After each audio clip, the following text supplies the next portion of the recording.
Hi, in a recent video that I made about Canadian defense policy, I took a deep look at the 2024 defense policy, Our North Strong and Free.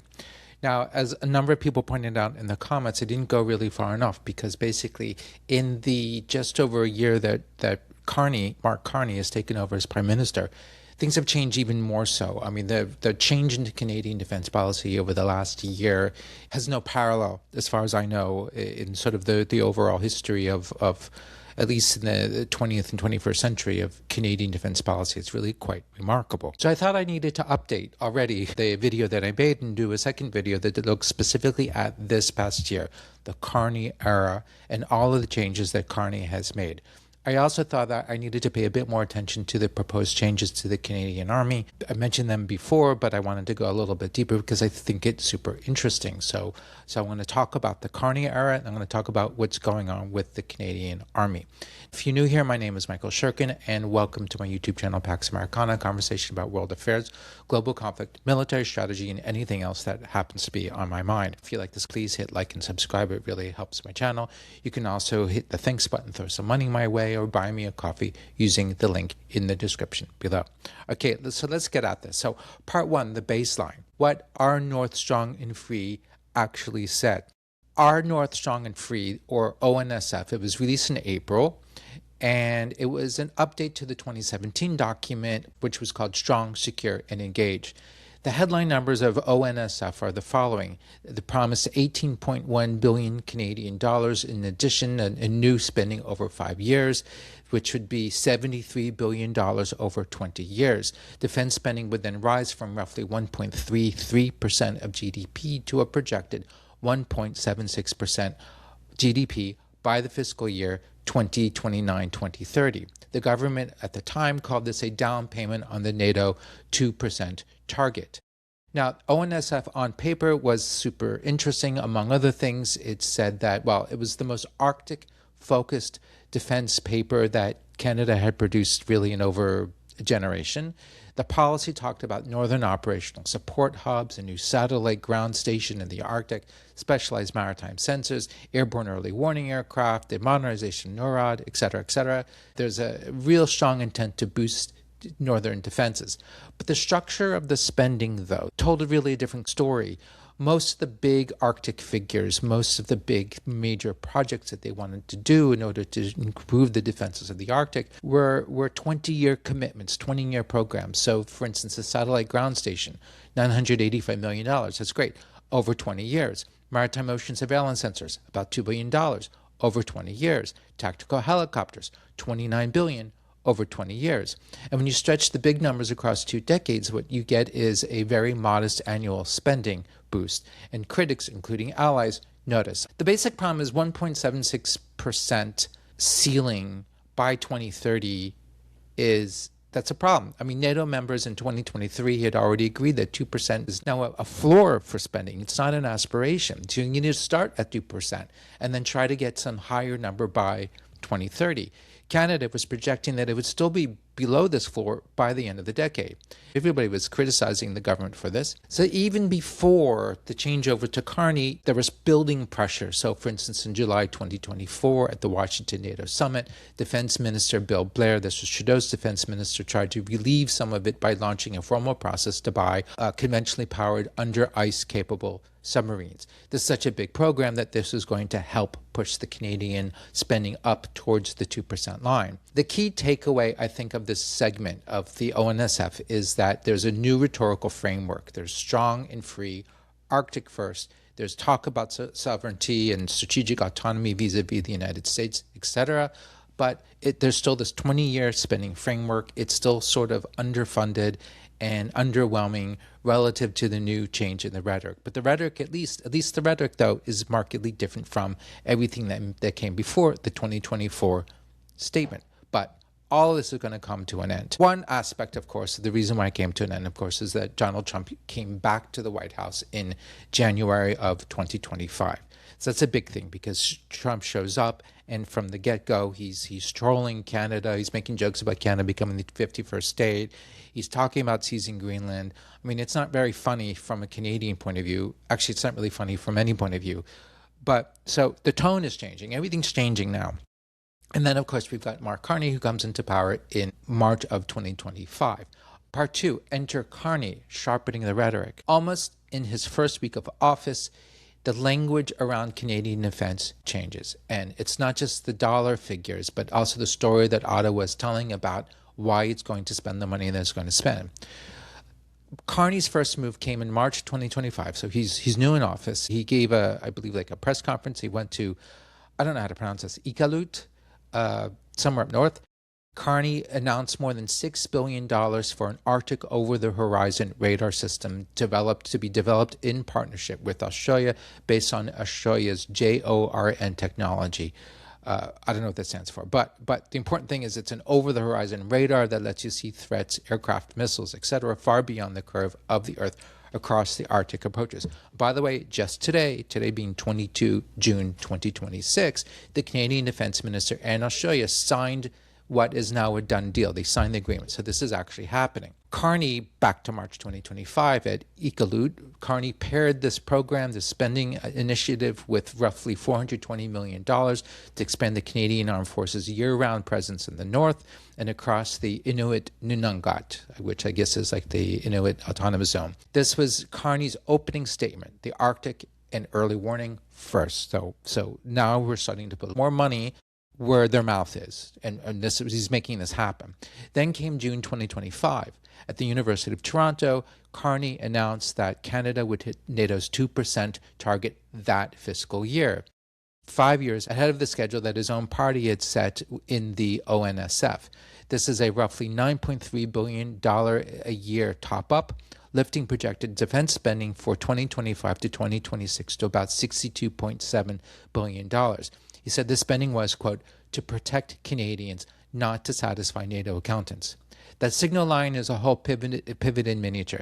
Defense is now reframed as a national interest and not simply an alliance obligation. We're going to spend the money, not because NATO asks us to, but because it's in our national interest to do so. And this money is going really to exactly the kinds of capabilities that this channel cares about: submarines, aircraft, ships, armored vehicles, artillery, new radar, drones, sensors for monitoring the seafloor of the Arctic. But later in June, we're still in 2025, at the NATO summit at The Hague, the alliance agreed to a new and much steeper target, 5% of GDP by 2035, and 3.5% on core military capabilities, plus another 1.5% on defense and security-related infrastructure. Canada signed on.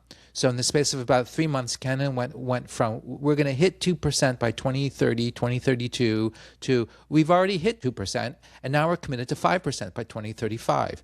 This is crazy. This is one of the fastest declared trajectory changes, I believe, of any NATO member, certainly in this time period. By January 26, remember, Trump is talking nonsense talking trash about Canada and Greenland and all that kind of thing. Carney at the time was naming Russia as the most significant threat to Arctic security. But at the same time, he's also defending or positioning Canada as a defender of Greenland and of Denmark's right to determine its own future, right? So he's defending Denmark, he's defending Greenland. Canadian officials were at the time reportedly even weighing a symbolic troop presence in Greenland, and Canada opened a consulate in Nuuk. The subtext of strong and free is now strong and free, independent of Washington, D.C. So Canadian rhetoric focuses on Russia as the main threat, but there's this clear implication that Russia and the United States are the most important threats to the Arctic.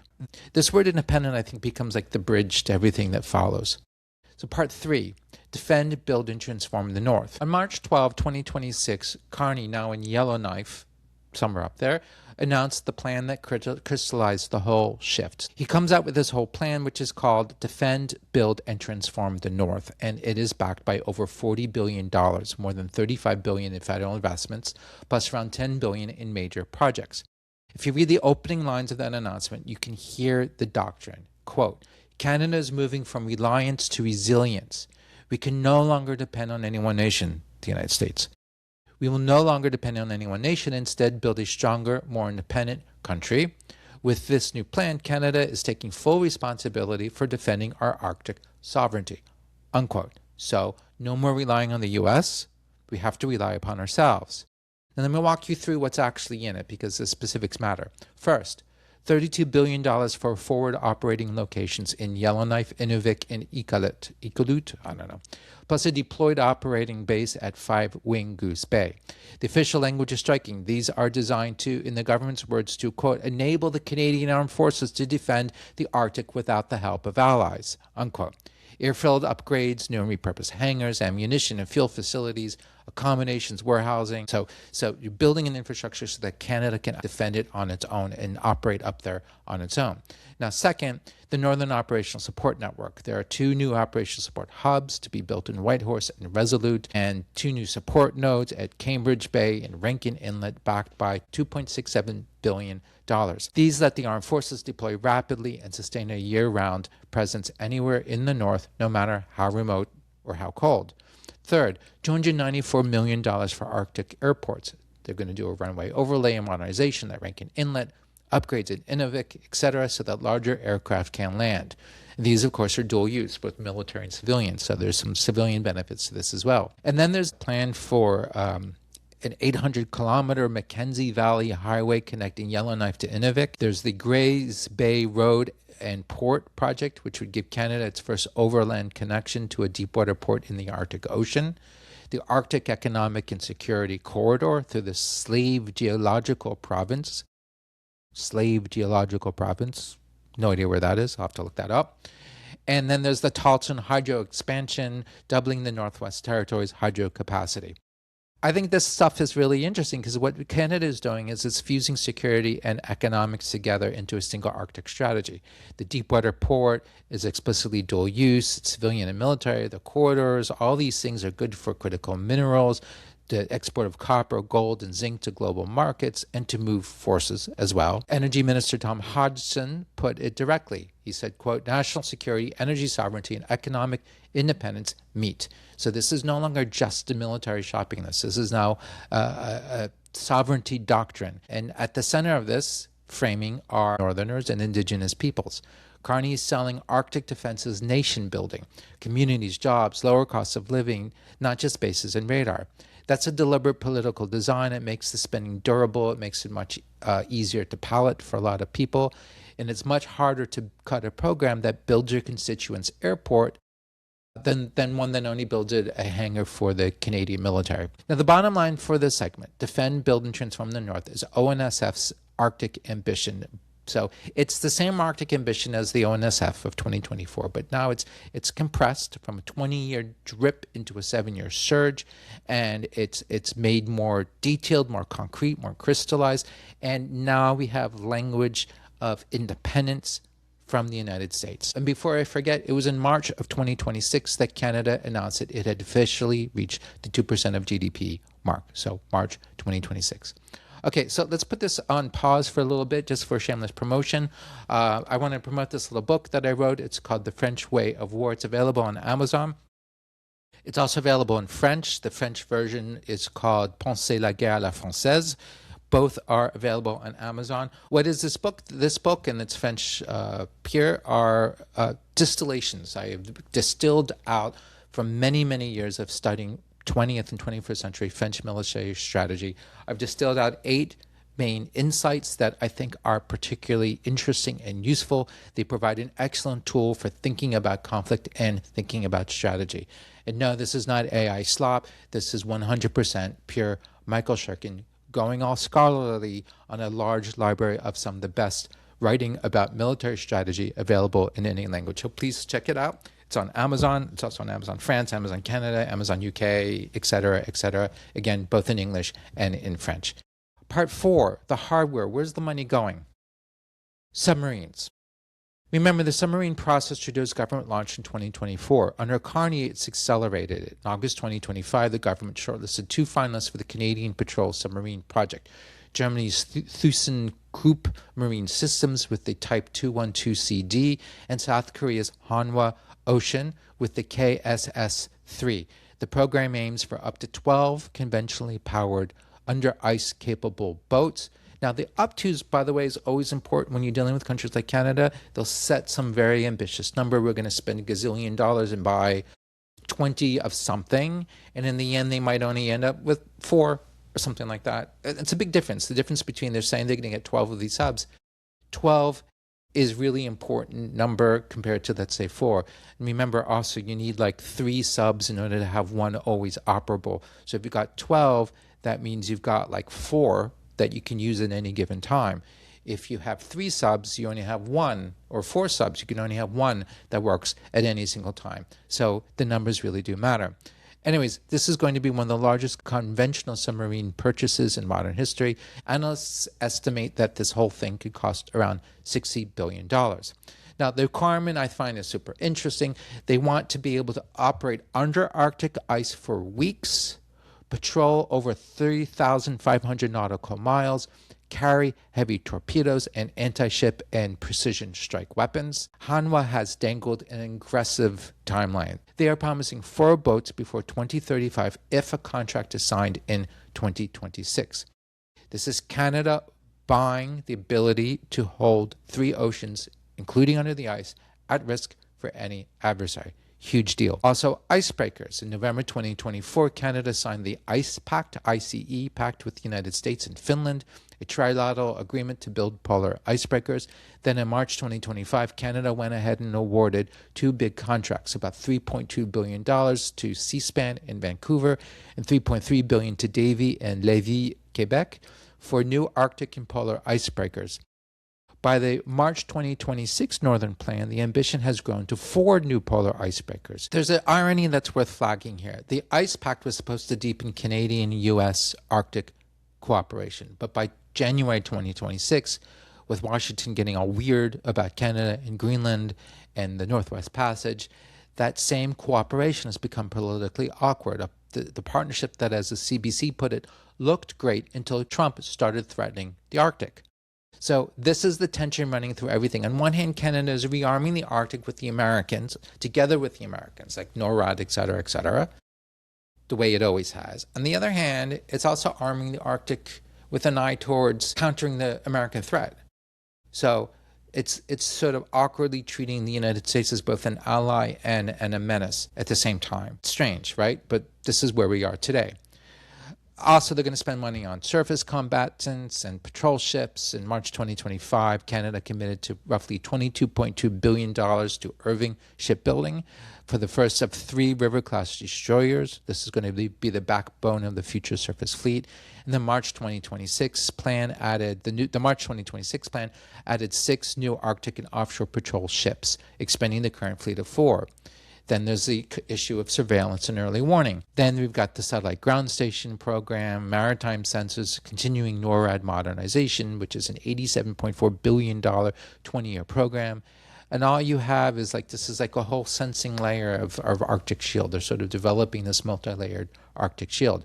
The pattern across all of this is persistence, range, and the ability to see and strike across the high north without having to wait for the Americans to come and help, or to discourage perhaps the Americans from coming in and helping.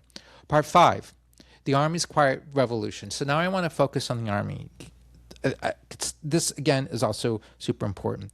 I think that the changes with the Army are very similar to what was already announced in 2024, but again, it's becoming a little bit more concrete. It's becoming more clear and much more definitive.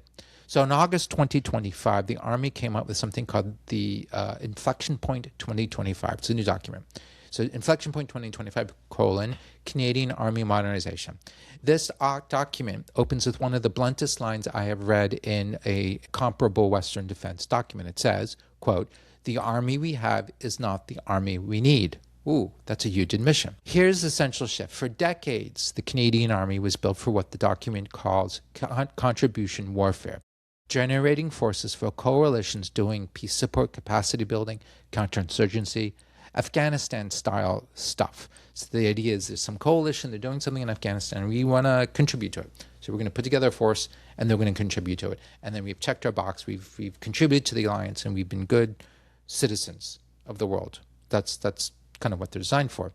Now, the Army admits that this left it, quote, postured for presence in competition, but challenged for crisis and unprepared for conflict. So it's postured to be present. We are present. We are part of the coalition, but not actually up to handling a crisis or fighting a war. Inflection Point says that this is all over, and that from now on, the organizing principle of the Canadian Army is going to be what is called Modern Combat Operations, or MCO, which the document defines as large-scale, high-intensity operations joined in combined arms in sustained combat against peer or near-peer adversaries. So in plain terms, the Army is no longer optimizing to contribute a battle group to somebody else's war, a battle group being kind of like a French GTIA, right, 1,000 people. It's rebuilding to fight a real war at scale against Russia or China. Now, the language about why they want to do this is really very stark. It says, quote, Canada is facing its most significant risk of entanglement in major international conflicts since the end of the Cold War, unquote. They name the drivers: Russia's invasion of Ukraine, and persistent state-on-state competition, and, critically, the Arctic. Competition in the Arctic, which the document calls central to Canada's defense and sovereignty. So, why major combat operations and why now? The document has 3 reasons it cites explicitly. First, Ukraine. Mass matters again. Long-range fires matter. Air defense matters. Now remember, every NATO military completely ignored air defense pretty much for the last, ever since the end of the Cold War. It matters now. Drones and counter-drones, border, they matter. Sustainment matters. You have to have enough stuff so that you can get into the fight, and then you've got to be able to stay in the fight. Presently, the Canadian military, like a lot of militaries, they might debatably have enough stuff to get into the fight, but not enough stuff to sustain it, because basically all what you see is what you get. They've got no depth. They can't handle any attrition. That has to stop. These are the things that the counterinsurgency army was, because the counterinsurgency army, it was such a low-level thing that you can kind of sustain it indefinitely, which is what they did, but that led to atrophy of everything else. Second reason cited by this plan is reducing strategic dependencies. The Army says plainly it can, quote, no longer rely on allies. Who might that be? To provide critical enablers. These would be ground-based air defense, self-propelled artillery, long-range sensors, precision fires, sustainment at scale. Read that again with the reliance to resilience theme in mind. The Army is making the same argument. The Army is making the same argument that Carney is making about the Arctic. Canada has to be able to do the hard things itself. They have to be able to fight a war themselves. They don't mean like Canada single-handedly taking on some other country in a peer or near-peer fight. It's more like Canada being able to participate fully. You have to have the ability, how do I put this? You have to have some ability to fight on your own without having to rely on somebody else for basic functions. So that they're not planning on the Canadian Army being large enough that it could fight a war on its own, but such that it's got really the full set of capabilities that it can do what it can do without having to rely on anybody else. That's really important, because often these days under NATO with the U.S., militaries have as a working assumption that the U.S. is going to backfill, that whatever capabilities they don't have, the U.S. is going to be able to provide. Oh, you don't have air defense? No worries. Americans will provide that. You don't have suppression of air defense? No worries. The Americans will take care of that. You don't have long-range fires? The Americans will take care of that. Whatever you need and don't want to spend money on, the Americans will take care of. And the Canadians are saying that we can't do that anymore. We just can't. The third reason is the Arctic. According to the Canadian Army, presently, major combat operations readiness and Arctic readiness turn out to be the same thing. It's the same investment. You're investing, in all cases, mobility, survivability, lethality, and persistence in extreme environments. And what the document calls Arctic-capable anti-access area denial systems to contest and deny key terrain in the Arctic, all of these things apply everything else. Okay, so the Army organizes this plan in terms of ends, ways, and means. The 3 ends are worth naming because there's a maturity ladder. First, enhance fighting forces. Now, do this now. Make the current force harder to detect and kill, more lethal, and more present in the Arctic. Next step, emerging, lethality at range. Long-range precision fires, deep reconnaissance, multi-domain targeting, kill the enemy before they're in range. Then third, persistence at scale. This is a longer-term project. You build the depth and the mass to sustain a division, a whole division, in prolonged combat. Now, this last word, division, is really interesting. It's the heart of the structural revolution. Part 6, the new divisional structure and Latvia.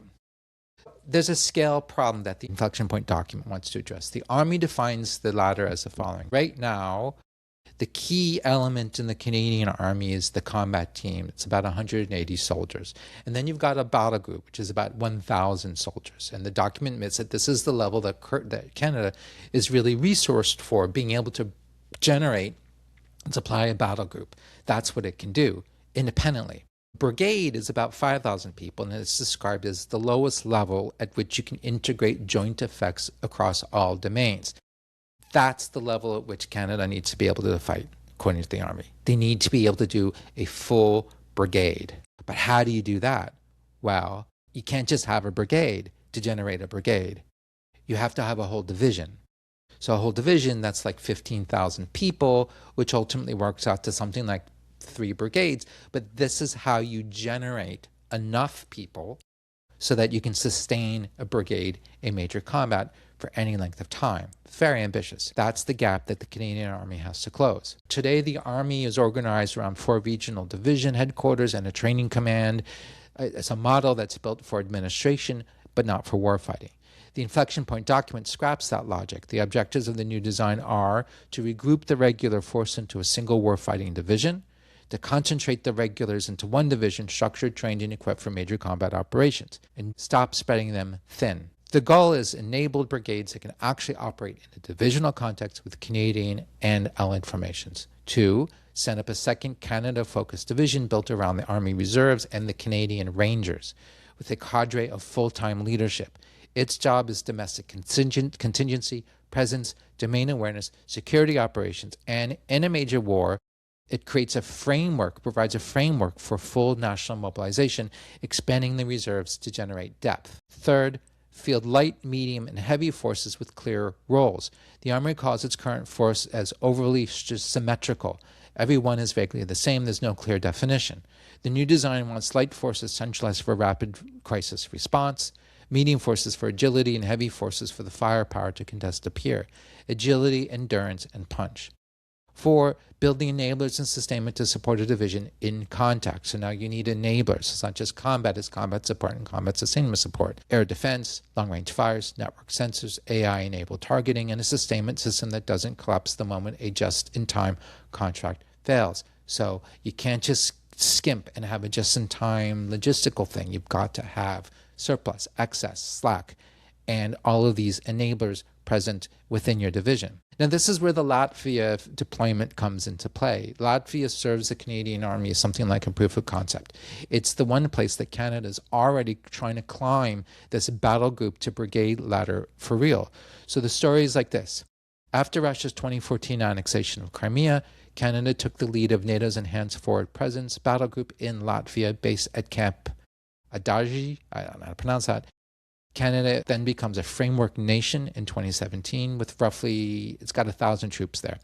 It's a tripwire. Then comes Ukraine, 2022, which changed the math. In June 2022, Canada signed a declaration to surge the battle group to a combat-capable brigade. So in July 2023, Canada and Latvia signed a formal roadmap with 3 phases, scaling from about 1,000 troops to 2,000 to 2,200 persistently deployed Canadians, plus the ability to surge hundreds more, with brigade buildup targeted for completion by 2026. Canada at the time deployed a squadron of 15 Leopard 2 tanks. Then in October 2024, the battle group formally transferred under the Canada-led multinational brigade. In November 2024, they had exercised Resolute Warrior, which is the brigade's first major field exercise, and it's the first Canadian-led brigade field exercise in Europe in over 30 years. By early 2025, the brigade had grown to 14 contributing nations, with Sweden joining. Then, in August 2025, Carney went to Riga, and he extended Operation Reassurance for another 3 years to 2029, sustaining the Canada-led brigade as Canada's largest overseas mission, with about 3,000 Canadian Armed Forces members deployed across the operation and roughly 2,000 in Latvia, climbing towards that 2,200 persistent core. Now, here's why Latvia matters for the whole thing. Inflection Point says that Canada needs to learn to fight as a brigade inside a division. Latvia is where Canada is doing that, building and commanding and sustaining a real brigade under NATO multinational divisional headquarters. It's a laboratory for Canada's vision of major combat operations and for testing out everything that that doctrine demands: brigade command and control, combined arms, sustainment far from home, interoperability with 13 plus allies. Canada is practicing all of this in Latvia right now. Let's pull the thread all the way through. In 2024, Our North Strong and Free set an Arctic first mission, but funded it for a very, very slow world over 20 years, below NATO's floor. In 2025, Carney changes everything. He sharpens the rhetoric and accelerates the money. First, you go with the over-the-horizon radar, and then 2% 5 years early, so we get to 2%, and then you're signing on for 5% by 2035. And he reframes the entire phrase from simply an alliance contribution to national sovereignty, increasingly defined against the United States. In March 2026, we have Defend, Build, and Transform the North, which fuses defense and economics and indigenous nation building into a single $40 billion Arctic strategy under one slogan: from reliance to resilience. And underneath the politics, you have an army that's quietly declaring the age of contribution warfare is over, and now it's pivoting to a focus on major combat operations, consolidating into a real warfighting division, building a second division for the defense of Canada, and mobilization, improving the entire thing, the whole concept in Latvia. Here's, I think, the bottom line that I want to leave you with. And this most important word in all of these documents is not Arctic, it's independent. So for 70 years, Canadian defense policy assumed that the United States is the foundation of Canadian defense. With NORAD and continental defense, Canadian defense is built upon the alliance with the United States. The documents of 2025 and 2026, I think, are the first time since Canada joined the Pax Americana, which happened during World War II, when it switched from Pax Britannica to Pax Americana, that it intends to be able to defend its own North without counting on the Americans. Whether Canada can actually build the Army, the Navy, and the industrial base to back that ambition on these timelines is the open question of the next decade. Part 7, concluding thoughts. I think you'll agree that Carney has been overseeing perhaps the most profound shift in Canadian defense policy since, really, at least since the end of Cold War. Carney, as we saw with the Davos speech, and I refer you to a video that I made about Carney's Davos speech, is signaling a desire to wean itself off of the Pax Americana to the greatest extent possible and identify less with America than with other like-minded, middleweight democratic countries. Canada cannot realistically build its defenses such that it's completely autonomous from the United States, so that it could defend itself from the United States if the United States were to decide, God forbid, to try to grab Canada or something like that. But at least it can legitimately do on its own what it hasn't done before, which is become more self-sufficient, police its own territory, its own waters, and to help deter any Russian aggression. It can also move to transform Greenland from a low-hanging fruit that's all too tempting for Donald Trump and that is 100% dependent on the United States for its own security, into something that just can't be snapped up. You don't want to make it such an easy thing for the United States to steal. And I think Canada can actually do that. Canada can build its defenses sufficiently to raise the cost of grabbing Greenland. Again, there's no way you can stop the United States from grabbing Greenland if that's what the United States wanted to do.